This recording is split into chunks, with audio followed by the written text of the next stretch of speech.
Alright, so now we're going to talk about some drums. So like I said in the beginning, our goal here is to get some kind of trappy drums, kind of upbeat, bouncy drums. So we're going to do that, and we're going to look in our...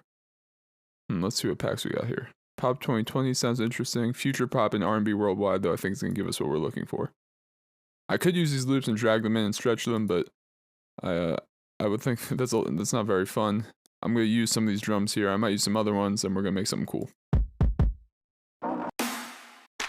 Sure, we'll throw a tom in there. That's the great part about these packs too. There's so many different ready-to-use sounds in them. Just scroll through. And this is a good tip when you're trying to make drums trying to sequence drums for your song. Just go through samples and whatever one you like, just put it in the project. Doesn't matter if you use it or not, per se. You just want to get as many things that inspire you, whether it's a sound or a sample or whatever, in your project, just so you can keep that inspiration going and it's less likely that you hit kind of a wall. Yeah, this one's cool. So I'm actually going to put this on mixer track right now. And I'm going to rename this to hat. And while I'm at it, I'm going to rename these samples too. And this is just going to keep them organized for now. We're going to keep these over here. So as you can hear, it has pen kind of left. So what we're going to do simply is just kind of pan to the right. And we're going to see if that does it. Now it's more center. It's perfect.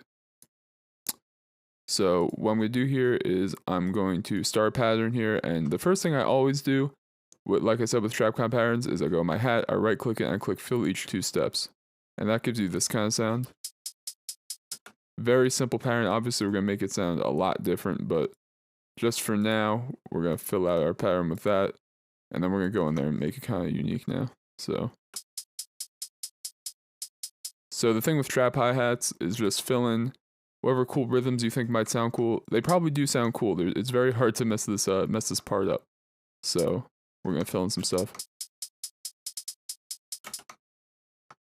Play around with the snap a little bit, turn it off, make it different settings.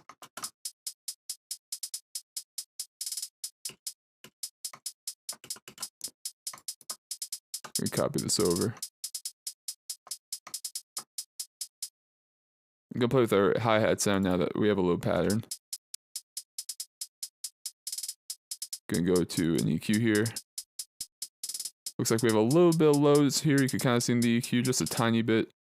We'll probably never notice that, but just for mixing purposes, it's always a good idea to get rid of any lows in like a hi-hat sound, just in case it might collide later on, and then you're deep in your mix and you have no idea what's going on. Meanwhile, it's some little tiny low frequencies from your hi-hat messing everything up.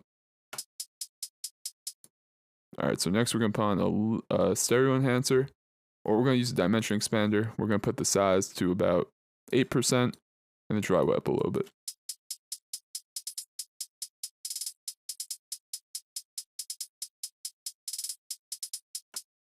Up next, we're going to put a little reverb on it.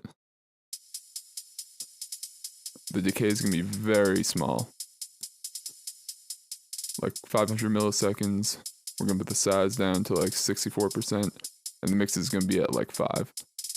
Just a little bit of depth. So you'll notice here our hi-hats are sounding a little robotic. No one really wants that. So here's a cool little trick I actually learned recently. It's a little hotkey in FL Studio, and that's the cool thing about FL Studio, or any DAW really, is that no matter how long you use it, you'll always find a cool new little hotkey or something that someone teaches you along the way. So I learned that in a pattern here, I learned this works especially well for hi-hat patterns to give more of a natural feel. You hold Alt and then R, it brings up the randomizer. And you see here that you have a bunch of different parameters here. And if I go velocity here and I take off bipolar and I drag it down, you see it kind of drags the velocities down a little bit. And you can make it as extreme or as slight as you want. So I'll make it really extreme just for the purpose of the example.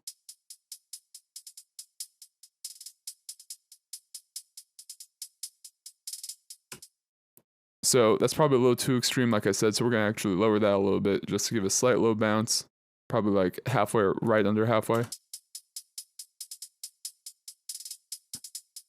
Notice already that helps infinitely with making it sound less robotic. And next, I'm going to accept that, and I'm going to go to randomizer again. I'm going to lower it holds your settings, but if you put the velocity back, obviously you see it keeps the velocity, it's just doing it again. So I'm gonna click bipolar now, which means that if I go pan here and I drag it out, you see it's really cool. It makes our stereo field crazy on this hi-hat pattern. So again, I'm gonna make it extreme just to show you as an example. While it does sound really cool, I just think it's better if it's a little more reined in.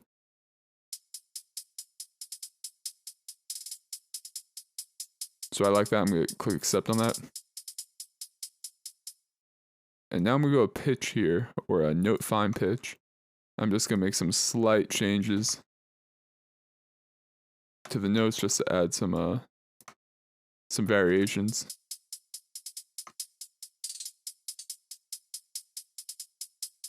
Just clicking some random ones here and there.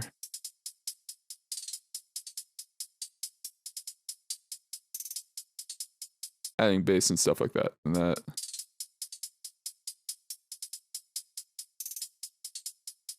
I'm really liking this hi-hat pattern sounding. Up next, I'm gonna do our snare here. It's a pretty crazy snare. I'm a big fan though. So I'm actually gonna layer the snare with another snare, I think. I'm gonna put the out all the way up. Kind of lower that reverb tail a tiny bit. And I'm gonna try and find some sort of clap or something to mix it with. So this clap's good. Again, we're gonna put the out up, kind of lower it. So with the clap here, I'm gonna go to our note velocity. I'm just gonna make these little off hits hit a little quieter, just to make it again a little more interesting.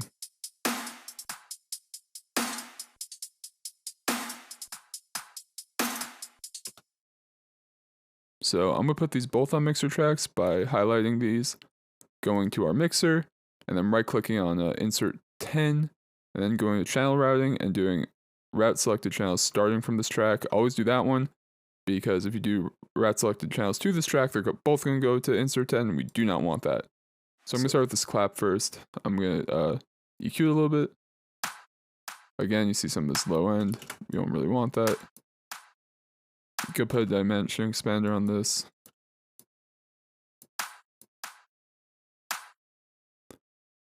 And actually, I'm going to show a cool little trick here that I like to use that I don't think a lot of people do.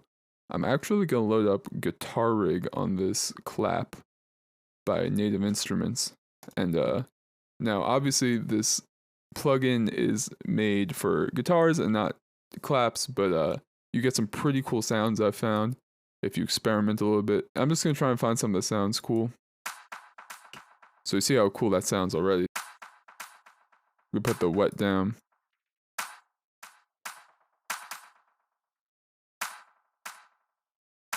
That's really cool. Very slight, but really cool. I'm at a reverb too. Spring reverb's really good.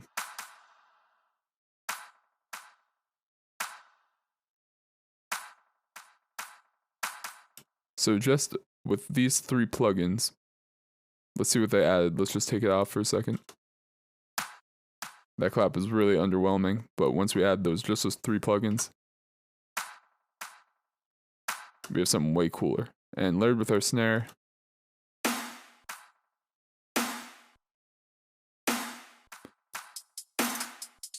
Go lower our hat a little bit. Alright, let's listen to our drum pattern so far with our sample.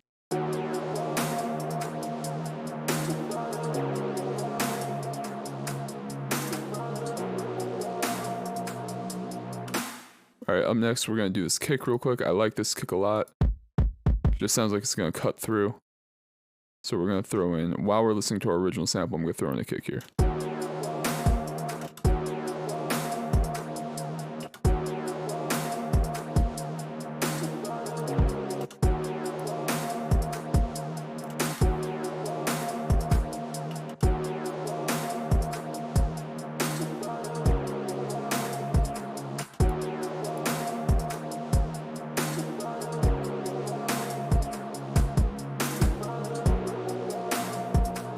Yeah, I'm a big fan of this. So we're going to go to put that on the mixer track.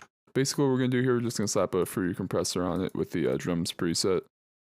And as far as EQ, I really like how it sounds. I don't want to do too much. That's a key too. If you like a sample all these samples are made to be ready to go right out the box, so you shouldn't have to do too much mixing to it unless it's a stylistic choice and something you want to do. These samples are made to just drag them in and be able to work by default.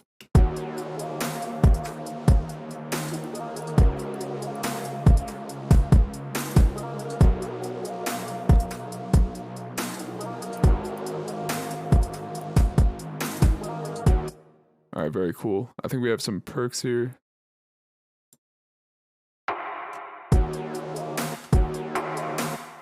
Yeah, so this snare here we're going to kind of use as a percussion. So I'm going to drag this up a little bit, the pitch. I'm going to put that on a mixer track. So obviously we don't want that snare hitting like a snare, so what we're going to do here is EQ, allow the low end out.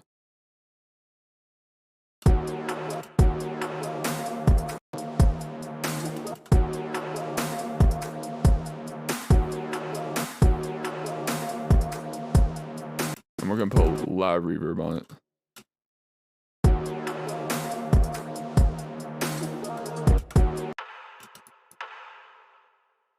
And we're going to lower the volume so it hits way in the background.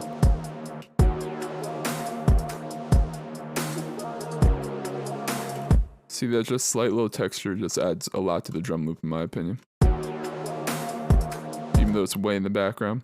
Another one, I think we're going to edit this a little bit. One thing that's really cool in FL Studio now is they have these pre-computed effects for samples. So you can just kind of boost the volume, add some cool sounds like this reverb. Gives a really unique texture.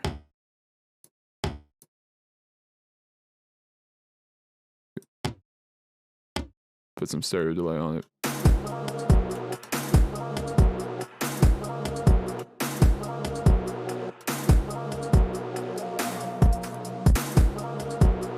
Yeah, it sounds really cool. Alright, so that's going to do it for our main drum loop. Up next, we're going to talk about building out the drop.